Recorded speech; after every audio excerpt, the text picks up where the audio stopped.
All right, today we are diving deep into the powerful and, yes, otherworldly cosmology of the Nation of Islam, a belief system born out of one of the most painful questions in American history. And this quote right here, it really sets the stage for everything we're about to talk about. This idea of a body being out of place. Seriously, if you can grasp this one concept, everything else starts to make a whole lot more sense. So, to really get the Nation of Islam's worldview, you have to start with the problem it was trying to solve. And that problem was the brutal day-to-day reality of being black in a society that's constantly telling you that you just don't belong. For the nation's founder, Elijah Muhammad, this wasn't some abstract idea. I mean, this was the air he breathed. Just try to imagine this.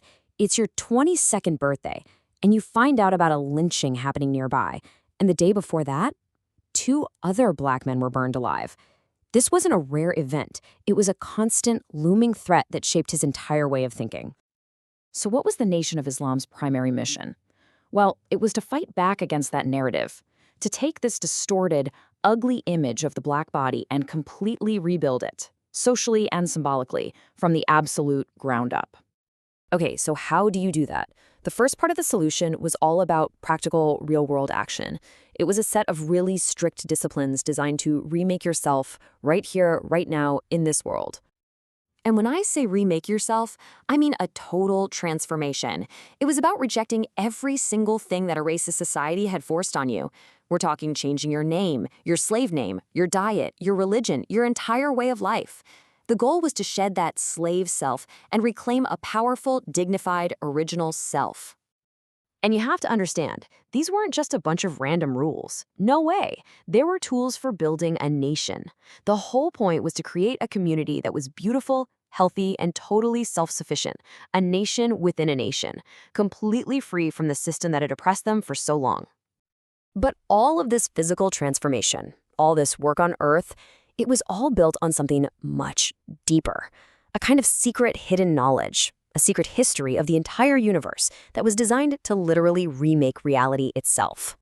And this is where the story takes a turn into the cosmic. In 1930, everything changes. A mysterious man named W.D. Fard shows up, and according to the theology, he wasn't just some prophet, he was Allah in the flesh. And he came to pass down the secret knowledge of the universe directly to Elijah Muhammad.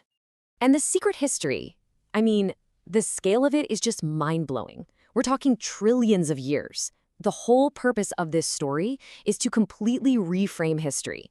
It says that black people are not the descendants of slaves, but the original, divine creators of the entire universe. Now, at the very center of this new history is a figure named Yaqub, and his story is basically an explanation for why evil and suffering exist in the world. But what it does is incredible. It flips centuries of white supremacist theology completely on its head. It offers a new origin story for the white race and explains its temporary time and power. So the story goes like this. Yaqub uses the 600-year scientific process he calls grafting. He and his followers are on an island, and through a system of selective breeding and, well, deception, he slowly breeds the blackness out of them. He grafts them into a new made race. Now, framing it as a scientific process is key because it suggests that white supremacy isn't natural or God-given. It's artificial, it's temporary, and it has an expiration date. Okay, so the story of Yaqub explains the past. But the Nation of Islam's vision of the future, its story of the end times, is where things get, I mean, truly spectacular. So get ready for this. The mother plane, also known as the wheel. Now, in the Nation of Islam's theology, this is not some alien ship space. Far from it. This is a human-built masterpiece created by brilliant black scientists a long, long time ago. It's part weapon, part savior, the ultimate symbol of black genius. And its power is just immense. The wheel is described as a city floating in the sky, half a mile by half a mile.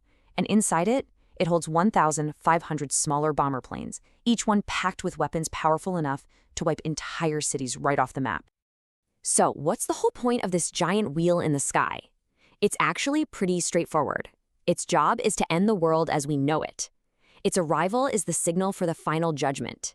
It's here to destroy Yaqub's world and put the original people back in their rightful place, ruling over a new world of peace and righteousness. A wheel, I mean, you can almost hear the awe in Elijah Muhammad's voice with that quote. For him, this wasn't just some sci-fi story. It was a deeply felt vision of a divine, majestic technology that held the absolute key to his people's salvation. So, we've looked at the practical, real-world disciplines, and we've gone deep into this cosmic mythology. What does it all add up to? What's the big takeaway here? When you boil it all down, the Nation of Islam's cosmology is one of the most radical acts of self-creation you can imagine. Think about it. It takes a people who were systematically told they were worthless, ugly, and not even fully human, and it redefines them as the literal creators of the universe, the divine inheritors of everything. So all these beliefs that might seem strange from the outside, they serve an incredibly profound purpose. They give a divine history, a cosmic meaning, and a victorious destiny to people who were violently denied all three by the world they lived in. It takes the body that was out of place on Earth and gives it a supreme place in the cosmos. So in the end, this whole story isn't just about UFOs and ancient scientists. It's a powerful challenge to every single one of us.